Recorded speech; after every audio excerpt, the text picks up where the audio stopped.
এখানে মনে হয়ে গেল সকালবেলা 6টার সময় চলে এলাম, রাস্তা অবরোধ করে দিলাম, টায়ার জ্বালিয়ে বিক্ষোভ করে দিলাম। বিষয়টা তা না।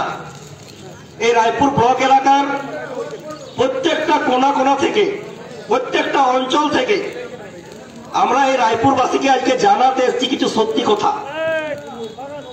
রায়পুর ব্লক এলাকায় জনজীবনের কিছু সত্যি বিষয়কে আজকে এই ট্রাফিক মোড়ে দাঁড়িয়ে আপনাদের কাছে সত্যি বিষয়টাকে তুলে ধরার জন্য এসেছি। যে সত্যি বিষয়গুলো আপনাদের জনজীবনের সাথে, আপনাদের জীবনের সাথে জড়িত, যে সত্যি বিষয়গুলো আপনাদের জীবনটাকে দুর্বিষহ করছে, গোটা রায়পুর ব্লক এলাকার বিভিন্ন অঞ্চলের জনজীবনের যে সমস্যা, সেই সমস্যাগুলোকে এই রায়পুর এলাকার শুভবুদ্ধি সম্পন্ন গণতন্ত্রপ্রিয় মানুষের কাছে তুলে ধরার জন্য, সত্যি কথাটা তুলে ধরার জন্য আজকে আমাদের এখানে আসা। যাই হোক, আমরা আশা রাখি আমাদের এই অবরোধটাকে মান্যতা দেবেন এবং আমাদের দাবির প্রতি সহানুভূতিশীল হয়ে আমরা যে অবরোধ করতে নেমেছি এর প্রতি সহানুভূতিশীল হবে এই আশা রাখি এবং আমাদেরকে সহযোগিতা করবেন। রায়পুর ট্রাফিক মোড়ে অবরোধ কর্মসূচি সামিল হয়েছি। যে বিষয়গুলোকে সামনে রেখে আমরা আজকে এই অবরোধ কর্মসূচি এখানে এসেছি। আজকে আপনারা জানেন সারা রাজ্যে আজকে জঙ্গলমহল এলাকায় সাঁওতালি মাধ্যমের বিদ্যালয় চলছে। সেই সাঁওতালি মাধ্যমের শিক্ষা ব্যবস্থা আজকের যে বেহাল দশা, সেই লজ্জাজনক পরিস্থিতির কি করে উপশম করা যায়, সেই লজ্জাজনক পরিস্থিতি কি করে এড়িয়ে যাওয়া যায়, এর জন্য আমরা কিন্তু পশ্চিমবঙ্গ সরকারের কাছে বারবার নিবেদন করেছি। বিডিও অফিস থেকে শুরু করে, এসআই অফিস থেকে শুরু করে, ডিএম থেকে মাননীয় মুখ্যমন্ত্রী পর্যন্ত, কিন্তু কোনো রকম ইতিবাচক দৃষ্টিভঙ্গির পরিচয় আমরা পাইনি। তাই উনারা আমাদেরকে, আমরা রাস্তায় নামতে বাধ্য হয়নি, উনারা আমাদেরকে রাস্তায় বসিয়েছেন। উনারা ঠিক করবেন যে আমাদেরকে রাস্তা থেকে তুলবেন কি না। সাথে সাথে আমরা দেখতে পাচ্ছি যে আজকে জঙ্গলমহল এলাকায় আজকে জঙ্গলমহলের উন্নয়নের জোয়ার চলছে। সেই জঙ্গলমহলের উন্নয়নের হাসিটা আজকে কিন্তু জঙ্গলমহলের রাস্তায় রাস্তায় আপনারা দেখতে পাচ্ছেন। কেন আজকে সাধারণ মানুষ কেন আজকে রাস্তায় নামতে বাধ্য হচ্ছে, তার জবাবটা আমাদের কাছে নেই, যারা বাধ্য করছেন তাদের কাছে আছে। আজকে জঙ্গলমহলের উন্নয়নের কথা বলা হচ্ছে, আজকে আবাস যোজনার দুর্নীতি এই রায়পুর ব্লক এলাকায় গ্রামে গ্রামে কিছু গ্রাম আছে যেখানে সার্ভে পর্যন্ত করা হয়নি। কিসের জন্য? আর আবাস যোজনার দুর্নীতি এই রায়পুর বাজার এলাকায় কার কে পেয়েছে, বিডিও অফিসের খোঁজ খবর নিন। আর বিডিও অফিসের কোন আধিকারিক, কোন কর্মচারী এই আবাস দুর্নীতি যুক্ত, আগামী দিনে তাদেরকে টেনে বার করে গণধোলাই দেওয়ার প্রস্তুতি নিচ্ছি আমরা।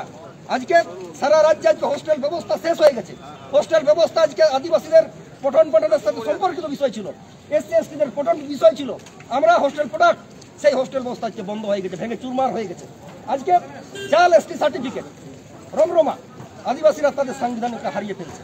আজকে বড় কথা বলা হয়।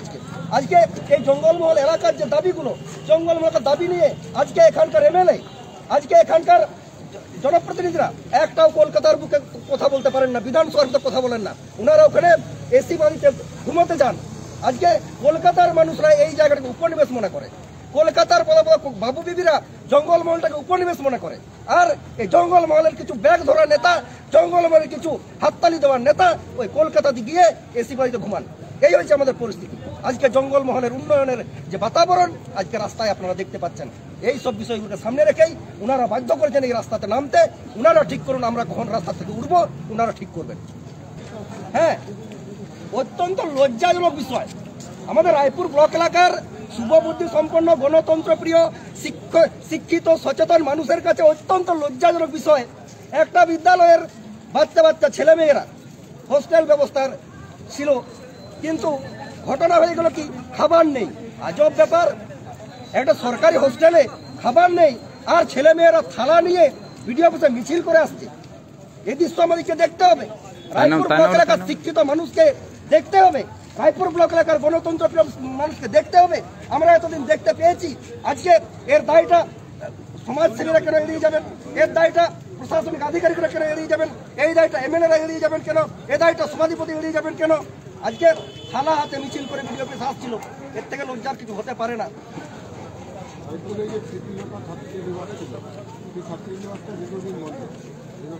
হ্যাঁ, প্রীতিলতা ছাত্রীনিবাস আমরা সবাই জানি, রায়পুর সেন্ট্রাল, যেটা সেন্ট্রাল হোস্টেল, দীর্ঘদিনের হোস্টেল। কিছু প্রশাসনিক গাফিলাতির জন্য এবছর শুনেছি নাকি কিছু জনকে ভর্তি করা হয়েছে, কিন্তু আমরা চাই যে প্রীতিলতা সেন্ট্রাল হোস্টেলটাকে আগের মতো সুপরিকাঠামো গড়ে তোলা হোক, সেখানকার পুনর্গঠন করা হোক, সেখানে ভালো ভালো ব্যবস্থা নিয়ে হোস্টেলটাকে চালু করা হোক এবং সাধারণ ছাত্রছাত্রীরা বেশি পরিমাণে ভর্তি হয় তার প্রশাসনিকভাবে তার ব্যবস্থা নিতে হবে।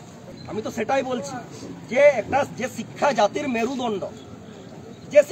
মেরুদণ্ড, সেই মেরুদণ্ডটাকে এড়িয়ে গিয়ে আজকে সাধারণ মানুষকে ভাতার পিছনে ছোটানো হচ্ছে, ধামসা বাদনের পেছনে ছোটানো হচ্ছে, কোথায় শিল্পী ভাতার পেছনে ছোটানো হচ্ছে।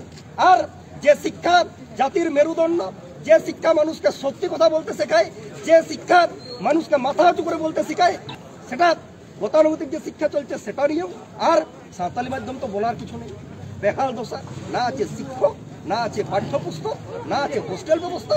কোনো রকমের জোড়াতালি দিয়ে আদিবাসী আবেগকে রক্ষার জন্যই আজকে সাঁওতালি মিডিয়ামকে চালু করা হয়েছে এবং সেটা যদি ভালো না হয় তারও পরিকল্পনা চলছে। আমরা দাবি জানাচ্ছি যদি সাঁওতালি মাধ্যমের বিদ্যালয় ভালো করে চালাতে হয় তাহলে পরিকাঠামোগত উন্নয়নটা আগে করুন এবং এই দাবি দিয়ে আজকে আমাদের রাস্তায় নামা।